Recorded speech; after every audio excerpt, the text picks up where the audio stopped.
कोशिका संरचना एवं कार्य, अ पार्ट ऑफ बायोलॉजी। जीव विज्ञान एनसीईआरटी रीडिंग। जीव विज्ञान जीवित जीवों का अध्ययन है, उनके स्वरूपों एवं आकृति का विस्तृत विवरण है। विवरण ही सहज उनकी विविधता को प्रस्तुत करता है। कोशिका सिद्धांत या परिकल्पना इस विविधता स्वरूप में निहित एकत्व को इंगित करती है, अर्थात जीवन के सभी स्वरूपों में कोशिकीय संगठन बताता है। इस खंड में दिए गए अध्यायों के अंतर्गत कोशिकीय संरचना तथा विखंडन द्वारा कोशिका वृद्धि का एक वर्णन प्रस्तुत किया गया है। इसके साथ ही कोशिका सिद्धांत जीवन प्रत्याभासों अर्थात शरीर वैज्ञानिक व व्यवहारिक प्रक्रमों के रहस्य का बोध भी पैदा करती है। यह रहस्य जीवित प्रतिभासों के कोशिकीय संगठन की अखंडता की आवश्यकता थी, जिसे प्रदर्शित या अवलोकित किया गया। शरीर विज्ञान एक व्यवहारिक प्रक्रम को समझने व अध्ययन करने के लिए कोई भी व्यक्ति को भौतिक रासायनिक उपागम अपनाना है तथा परीक्षण हेतु कोशिका मुक्ति प्रणाली इस्तेमाल करना पड़ता है। ये उपागम हमें आणविक भाषा में विभिन्न प्रक्रमों को वर्णित करने के योग्य बनाता है। ये उपागम जीवित ऊतकों में तत्वों एवं यौगिकों के विश्लेषण द्वारा स्थापित होता है। इससे हमें पता लग पाएगा कि एक जीवित जैविक में किस प्रकार के कार्बनिक यौगिक उपस्थित है। अगले चरण में यह प्रश्न पूछा जा सकता है कि कोशिका के अंदर ये यौगिक क्या कर रहे हैं और किस प्रकार से ये संपूर्ण शरीर विज्ञान प्रक्रम जैसे पाचन, उत्सर्जन, स्मरण, सुरक्षा, पहचानना आदि करते हैं। दूसरे शब्दों में हम प्रश्न का उत्तर देते हैं, समस्त शरीर वैज्ञानिक प्रक्रमों का अणु आधार क्या है? यह किस बीमारी के दौरान प्रकट असामान्य प्रक्रमों को स्पष्ट कर सकता है? जीवित जैविकी के इस भौतिक रासायनिक उपागम को समझने एवं अध्ययन करने की प्रक्रिया न्यूनीकरण जीव विज्ञान कहलाती है, जहाँ पर जीव विज्ञान को समझने के लिए भौतिक एवं रसायन शास्त्र की तकनीकों एवं संकल्पता का उपयोग किया जाता है। इस खंड के अध्याय 9 में जैव अणु का संक्षिप्त विवरण प्रदान किया गया है। जी.एन. रामचंद्रन 1922 से 2001। जी.एन. रामचंद्रन प्रोटीन संरचना के क्षेत्र में एक उत्कृष्ट व्यक्तित्व थे तथा Madras school of formation analysis of biopolymer के संस्थापक थे।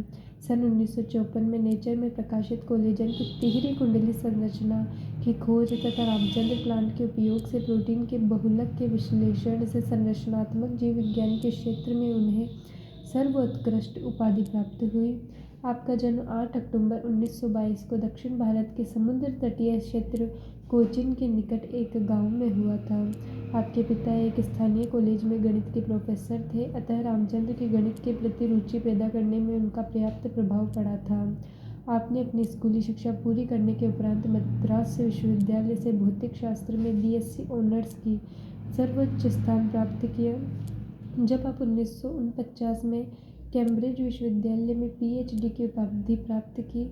जब आप कैम्ब्रिज विश्वविद्यालय में थे तब आपकी मुलाकात लाइन्स पाउलिंग से हुई तथा ये उनके अल्फा हेलिक्स तथा बीटा शीट संरचना के मॉडल पर प्रकाशित कार्य से बहुत प्रभावित थे, जिससे आप कोलेजन की संरचना को हल करने की और अपना ध्यान खींचा था।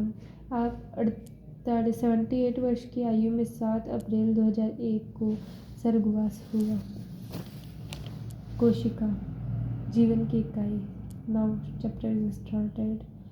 जब आप अपने चारों तरफ देखते हैं तो जीव एवं निर्जीव दोनों को आप पाते हैं। आप अवश्य आश्चर्य करते होंगे एवं आप अपने आप से पूछते होंगे कि ऐसा क्या है जिस कारण जीव जीव कहलाते और निर्जीव जीव नहीं हो सकते। इस जिज्ञासा का उत्तर तो केवल यही हो सकता है कि जीव की आधारभूत इकाई जीव कोशिका की उपस्थिति एवं अनुपस्थिति है। सभी जीवधारी कोशिकाओं से बने होते हैं। इनमें से कुछ जीव एक कोशिका से बने होते हैं, जिन्हें एक कोशिकीय जीव कहते हैं, जबकि दूसरे हमारे जैसे अनेक कोशिकाओं से मिलकर बने होते हैं, बहुकोशिकीय जीव कहलाते हैं। कोशिका क्या है? कोशिका जीवधारी स्वतंत्र अस्तित्व यापन व जीवन के सभी आवश्यक कार्य करने में सक्षम होते हैं। कोशिका के बिना किसी का भी स्वतंत्र जीव अस्तित्व नहीं हो सकता।